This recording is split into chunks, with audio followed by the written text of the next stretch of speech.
గ్రంథాలయం, ఆ పదంలోనే ఆలయం ఉంది. ఈ రెండిట్లో ఉండేది ప్రశాంతత మాత్రమే కాదు, విజ్ఞానం కూడా. ఇంటర్నెట్ రాజ్యమేలుతున్న ఈ రోజుల్లో ఈ గ్రంథాలయాలు మోగబోతున్నాయి. A good book is more than a good friend అంటారు. అంటే ఒక్క పుస్తకం ఒక మనిషిని తీర్చిదిద్దుతుంది, ఒక మనిషిలోని సృజనని పెంచుతుంది. మరి అలాంటి పుస్తకాలని భద్రంగా దాస్తున్నాయి ఈ గ్రంథాలయాలు. అంతేకాదు, ఆ అక్షరాలని అందంగా మోస్తున్నాయి ఈ గ్రంథాలయాలు. మరి అలాంటి గ్రంథాలయాల్ని మనం ఇంకెంత భద్రంగా కాపాడుకోవాలి, ఇంకెంత ముందుకు తీసుకెళ్ళాలి అనేది తెలుసుకుందాం.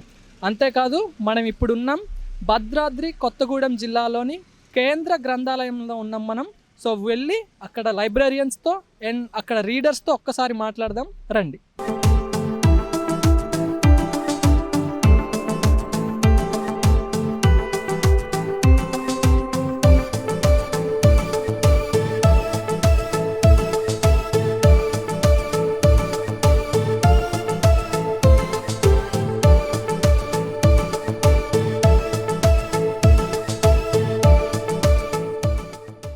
సో ఇప్పుడు అంటే ఓవరాల్గా ఇక్కడ ఈ లైబ్రరీలో ఎన్ని బుక్స్ ఉన్నాయి మేడం? దరిదాపు 29,000 పుస్తకాల వరకు ఉన్నాయండి. చిన్న పిల్లల దగ్గర నుంచి లేడీస్ సంబంధించినవి, నవలలు, పిల్లలు చదువుకోవడానికి అన్ని రకాలైనటువంటి పుస్తకాలు ఉన్నాయి. దీనికి మామూలుగా సంవత్సరానికి అట్లా ఫండ్స్ వస్తూ ఉంటాయన్నమాట మున్సిపాలిటీ నుంచి. కానీ రాజా రామ్మోహన్ రాయ్ ఫౌండేషన్ నుంచి RRLF అంటాం మేము, అక్కడి నుంచి మాకు ఉచితంగా బుక్స్ సరఫరా చేస్తూ ఉంటారు. దానివల్ల మేము పిల్లలకి సరి అయిన అది అందించగలుగుతున్నాం అన్నమాట. ఈ లైబ్రరీ ఎవరి ఆధ్వర్యంలో నడుస్తుంది? అయితే చైర్మన్ ఉంటారండి, తర్వాత సెక్రటరీ ఉంటారు, తర్వాత లైబ్రరీన్స్ ఉన్నారు. ఇది జిల్లా గ్రంథాలయ సంస్థ నుంచి జిల్లా కేంద్ర గ్రంథాలయం అయిన నేపథ్యంలో గ్రేడ్ 2 పోస్టును ఫిలప్ చేశారు.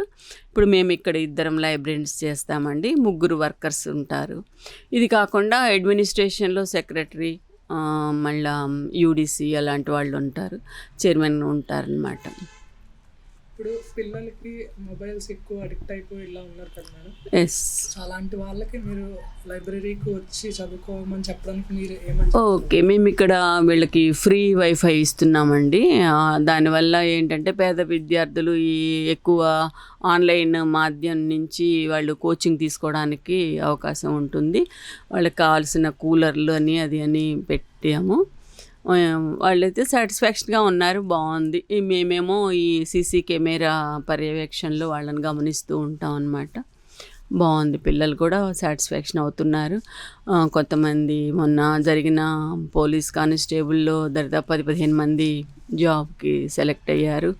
SI నుంచి కూడా SI పోస్ట్కి కూడా 3-4 సెలెక్ట్ అయిపోయారు. సింగరేణి కాలరీస్లో చేసిన వాటిల్లో కూడా ఒక 5-6 సెలెక్ట్ అయ్యారు సార్. బాగుంది ఇక్కడ. ఇప్పుడు నార్మల్గా మనకి ఎక్కువ బుక్స్ చదవడానికి పిల్లలు అంటే స్కూల్లో బుక్స్ చదివేది వేరు ఉంటుంది, కానీ మనకి ఇప్పుడు లైబ్రరీలో అనేది వాళ్ళకి నచ్చిన బుక్స్ వాళ్ళే వచ్చి చదువుకునేలాగా మనకి రకరకాల బుక్స్ ఉంటాయి కదా ఇక్కడ. సో అలా చేయాలంటే అంటే ఆర్గనైజేషన్స్ అంటే స్కూల్స్ కానీ, ముఖ్యంగా స్కూల్స్, కాలేజెస్ వాళ్ళు లైబ్రరీస్ని ప్రమోట్ చేయడం, లైక్ స్టూడెంట్స్ని వీక్లో ఒక 1 hour కానీ అలా లైబ్రరీకి తీసుకొచ్చి వాళ్ళని వదిలితే అది వాళ్ళ ఓన్ ఇంట్రెస్ట్ అండి. వాళ్ళు ఎక్కువగా ఏంటంటే నవంబర్లో మాకు 1 week సెలబ్రేషన్స్ జరుగుతాయి, November 14 to 20. ఆ టైంలో వాళ్ళు కాలేజీ వాళ్ళు కానీ స్కూల్ పిల్లలు కానీ అలా వస్తారు. ఇదేంటంటే పూర్తిగా గ్రంథాలయం యువకులకి, ఈ ఉద్యోగాలకి ప్రిపేర్ అయ్యేవాళ్ళు, ఇంటి దగ్గర చదువుకోవడానికి ఇబ్బందిగా ఉండేవాళ్ళు, వాళ్ళందరూ కూడా పొద్దున్న 8 కల్లా వాళ్ళు వస్తారండి. రాత్రి 9 గంటల దాకా కూడా కూర్చొని చదువుకొని వెళ్తారు. హాయ్ అండి. హాయ్, మీ పేరు? నా పేరు వీర నాగేందర్ రెడ్డి. సో ఇక్కడ నుండి ఇక్కడికి ఎన్ని డేస్ నుండి వస్తున్నారు ఈ లైబ్రరీకి? నేను అగ్రిగేట్గా 1 year నుంచి వస్తున్నాను. సో ఇక్కడ ఏ టైప్ ఆఫ్ బుక్స్ అంటే మీరు ఎక్కువ ఏ టైప్ ఆఫ్ బుక్స్ కోసం ఇక్కడికి వస్తున్నారు, ఏ టైప్ ఆఫ్ బుక్స్ ఇక్కడ ఉన్నాయి అసలు? నేనైతే యాక్చువల్గా ప్రిపరేషన్ కోసం వస్తున్నాను. సో కాంపిటేటివ్ ఎగ్జామ్స్ బుక్స్ అన్ని అవైలబిలిటీ ఉంటాయి. అండ్ రిమైనింగ్ నేను కూడా ఇక్కడ సెర్చ్ చూసింది ఏంటంటే ఆల్ టైప్స్ ఆఫ్ బుక్స్ అన్ని అవైలబిలిటీ ఉంటాయి. లిటరేచర్ కానీ, నోవెల్స్ కానీ, చిన్నపిల్లలు కానీ, అండ్ ఫర్దర్గా అందరూ అన్ని ఏజ్ గ్రూప్స్ వాళ్ళు కూడా చదువుకునే వాళ్ళకి అన్ని బుక్స్ అవైలబిలిటీలో ఉంటాయి. And different types competition books కానీ, so all books are available ఉంటాయి. సో అంటే దాంతో పాటుగా అంటే ఓన్లీ కాంపిటేటివ్ కాకుండా మామూలుగా లిటరేచర్ బుక్స్ అవి కూడా ఉంటాయని చెప్తున్నారు కదా. సో అంటే మీరు కాంపిటేటివ్ కోసం ఇక్కడికి వస్తున్నారు కదా, అలా ఇంకా ఎవరైనా ఇక్కడికి వచ్చి ప్రిపేర్ అవుతున్న వాళ్ళు అంటే ఎక్కువ వస్తారా ఇక్కడికి? యాక్చువల్లీ అందరూ వస్తారు. యాక్చువల్లీ ఇప్పుడు చిన్న నోటిఫికేషన్ నుంచి సివిల్స్ చదివే గ్రూప్స్కి ప్రిపేర్ అయ్యే వాళ్ళు కూడా ప్రతి ఒక్కరు కూడా ఎక్కువ మెజారిటీ ఆఫ్ ది పీపుల్ కూడా కాంపిటేటివ్ ఎగ్జామ్స్కి వచ్చి ఇక్కడ ప్రిపేర్ అవుతారు. అండ్ రిమైనింగ్ వాళ్ళు కూడా సమ్ లిటరేచర్ బుక్స్ కానీ చిన్నపిల్లలు సమ్ నావెల్స్ కానీ ఇలాంటివి తీసుకెళ్ళడం జరుగుతుంది. సో ఇక్కడ మీకు చాలా బుక్స్ ఉన్నాయి కదా ఇక్కడ. సో వాటితో పాటు మీకు చదువుకోవడానికి కన్వీనియంట్గా ఉండడానికి మీకు ఇక్కడ ఏమేమి ఫెసిలిటీస్ ఎలా ఉన్నాయి? So before and actually toilets కూడా ఉండేటివి కాదు. సో తర్వాత టాయిలెట్స్ కానీ నెక్స్ట్ రెనోవేషన్ కానీ బిల్డింగ్ రెనోవేషన్ చేశారు. అండ్ సీసీ కెమెరాస్ కూడా ఇప్పుడు పెట్టారు. సో కాబట్టి మేము ఏదైనా తీసుకొచ్చుకున్న మా ఇన్స్ట్రుమెంట్స్ కూడా ఓకే సేఫ్టీ ఉంటుంది. అండ్ డ్రింకింగ్ వాటర్ ఫెసిలిటీ ఒకటి. అండ్ ఈ మధ్య వైఫై కూడా ప్రొవైడ్ చేశారు. సో దానివల్ల ఆన్లైన్ కంటెంట్ కూడా సో ఛాన్సెస్ మేబీ రీఛార్జెస్ వాటికి కూడా చాలా వరకు మాకు అవైలబిలిటీ చాలా బెటర్ ఉంటుంది. సో సమ్మర్ టైంలో అయితే కూలర్ అట్లాంటివి కూడా ప్రొవైడ్ చేస్తున్నారు. సో అన్ని ఫెసిలిటీస్ అయితే ప్రజెంట్ నౌ అన్నీ బాగున్నాయి యాజ్ అ లైబ్రరీ పరంగా. ఒకవేళ ఎవరికి తెలియకపోతే లైబ్రరీస్ గురించి తెలియకపోయినా సో వచ్చి ఒకసారి చూసుకుంటే సో వాళ్ళకి కూడా టు బి బెటర్ ఉంటుంది. సో యూటిలైజ్ చేసుకుంటే ఎక్కువ మంది యూటిలైజ్ చేసుకుంటే ఇంకా మంచి ఛాన్సెస్ ఉంటాయి. అండ్ ఇంకా ఇంప్రూవ్మెంట్ కూడా వాళ్ళు కూడా ఎక్కువ చేసే అవకాశం ఉంటుంది ఎక్కువ మంది యూటిలైజ్ చేసుకోవడం వల్ల జరుగుతుంది. అంటే ఇప్పుడు మామూలుగా ఏంటంటే యూత్ కానీ పిల్లలు కానీ ఈ రోజులో అంతా యూట్యూబ్లోనే ఎక్కువ వీడియోస్ చూడడం, అంటే లెర్నింగ్ కావచ్చు, అదర్ వీడియోస్ కావచ్చు, యూట్యూబ్ కానీ ఇట్లా మొబైల్కి ఎక్కువ అడిక్ట్ అయిపోతున్నారు కదా. బట్ ఒక లైబ్రరీ అంటే యూట్యూబ్ కూడా లేకముందే మనకి ఎన్నో రకాల సైన్సెస్కి రిలేటెడ్ కానీ అన్నీ మొత్తం ఆల్ టాపిక్స్ ఉండే ఒక వికీపీడియా కంటే గొప్పది ఒక లైబ్రరీ అంటే నా దృష్టిలో. ఎందుకంటే ఏ good friend good book is a good friend అంటారు. సో అట్లాంటి బుక్ రీడింగ్ని మనం ఎంకరేజ్ చేయాలంటే అది మనం ఎలా పాసిబుల్ అవుతుంది అంటారు? Actually is one of the best question. Actually before ఇప్పుడు ఓకే టెక్నాలజీ ఇంప్రూవ్మెంట్ అవుతుంది, ఓకే అన్ని వికీపీడియాలో కానీ మనకి ఏదైనా కూడా సో విత్ ఇన్ సెకండ్స్లోనే మనకి ఇన్ఫర్మేషన్ అనేది మనకు వచ్చేస్తుంది. సో బట్ ఒక ఫ్యాక్ట్ ఏంటంటే ఎక్కువ time majority of the times phones మీద చూడడం సో చదవడం వల్ల ఒక హెల్త్కి కూడా కొన్ని సైడ్ ఎఫెక్ట్స్ అనేవి ఉంటున్నాయి. ఇప్పుడు కళ్ళ మీద బ్లూ ఎఫెక్ట్ పడడం కానీ దానివల్ల రెటీనా కానీ పాడైపోవడం కానీ ఇట్లాంటి మెజారిటీ ఆఫ్ ఎఫెక్ట్స్ కూడా జరుగుతాయి. ఇంకోటి ఏంటంటే బుక్ రీడింగ్ వల్ల ఏంటంటే ఐడియాలజీ పెరుగుతుంది, ఇంప్రూవ్మెంట్ అవుతుంది. And second thing different of creations thoughts. ఇప్పుడు మనకి సక్సెస్ఫుల్ పర్సన్స్ కూడా చాలామంది చూసుకున్నా కూడా వాళ్ళకి చాలా బుకిష్ నాలెడ్జ్ అనేది చాలా ఎక్కువ ఉంటుంది. అండ్ ఓకే మీరు అన్నట్టుగానే మొబైల్స్ వికీపీడియా నుంచి కూడా చదువుకోవచ్చు పర్లేదు, కానీ ఎక్కువ బుక్స్ రిఫర్ చేయడం వల్ల వాళ్ళకి యాక్చువల్లీ ఎలా అంటే సృజనాత్మకత అంటారు కదా, సో అది పెరిగే అవకాశం ఉందని సో నా ఒపీనియన్. నమస్తే మేడం. నమస్తే అండి. మీ పేరు? నేను మృదుల అండి. ఇక్కడ ఏంటి మేడం మీరు అంటే లైబ్రరీయన్? డిస్ట్రిక్ట్ లైబ్రరీయన్ అండి. నేను లైబ్రరీలో 14 years నుంచి లైబ్రరీయన్గా చేస్తున్నా. మన జిల్లాకు వచ్చి 7 years అవుతుంది. ఇది అంటే ఇంతకుముందు ఓల్డ్గా ఉండేది కదా మేడం, ఇప్పుడు ఇది కొత్తగా కన్స్ట్రక్ట్ చేసినట్టున్నారు. అంటే ఎలా జరిగింది అది, అంటే రెనోవేషన్ అది ఎలా?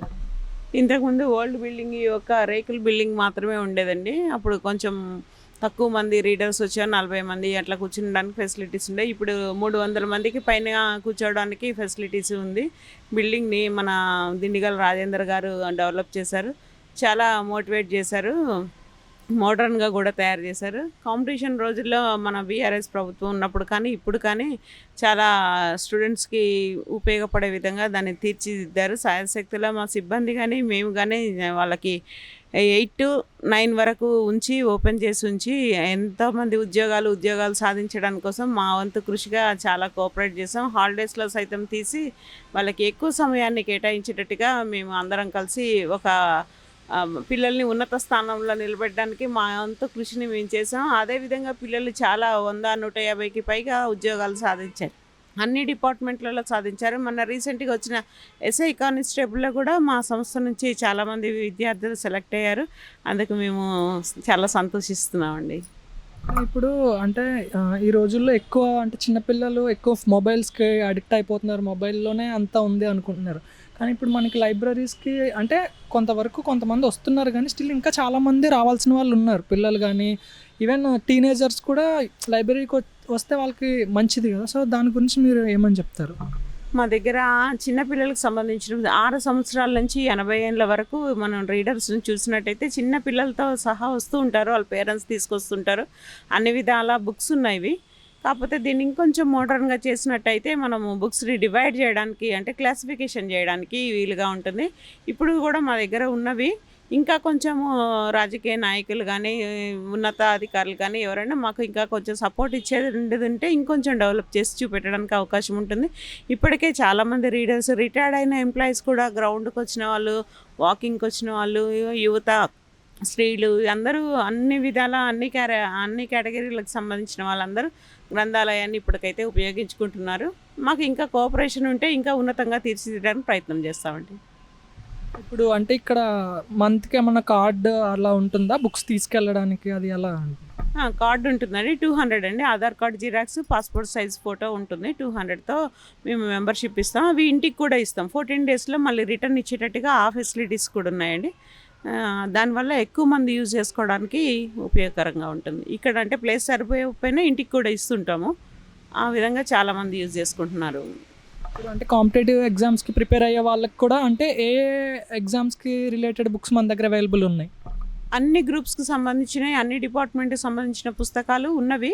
ఇంకా కొన్ని కావాల్సినవి ఉన్నవి. ఎవరైనా మనకు సహకారం చేసినట్టయితే ఇంకా ఉన్నతంగా అన్ని అంటే ఆథర్స్ వైజ్గా ఉంటాయి కాబట్టి అన్ని ఆథర్స్ని మాకున్న నిధులను బట్టి మేము సమకూర్చలేకపోయినాము. ఎవరైనా ఎక్కువ కోఆపరేట్ చేస్తే అన్ని ఆథర్స్ని తీసుకొచ్చి మేము ఇవ్వడానికి ప్రయత్నం చేస్తుంటాం. ఇప్పటికైతే సరిపడా ఉన్నాయి.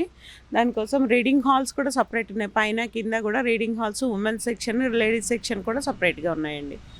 ఇప్పుడు కొంతమంది అంటే కొన్నిసార్లు బుక్సే కాకుండా మనకి యూట్యూబ్లో క్లాసెస్ కానీ ఇట్లాంటివి వినడానికి వాళ్ళకి ఇంటర్నెట్ అట్లాంటివి ఏమన్నా ఇక్కడ మనకు ఉందా అవైలబిలిటీ? ఇంతకుముందు లేకుండే ఒక 6 months బ్యాక్లో ఇంటర్నెట్ కూడా మేము వైఫైని కూడా పిల్లలకి ప్రొవైడ్ చేసాము. అంటే ఆన్లైన్ క్లాసులు వినడానికి కానీ బయట నుంచి అప్పుడప్పుడు ఎవరైనా వచ్చినప్పుడు స్పీకర్స్ని పిలిపించి అంటే మోటివేటెడ్ క్లాసులు కూడా అరేంజ్ చేస్తూ ఉంటాము. వైఫై ఉండటం వల్ల 24 గంటలు వాళ్ళకి అందుబాటులో ఉండేటట్టుగా వైఫైని కూడా అరేంజ్ చేసామండి.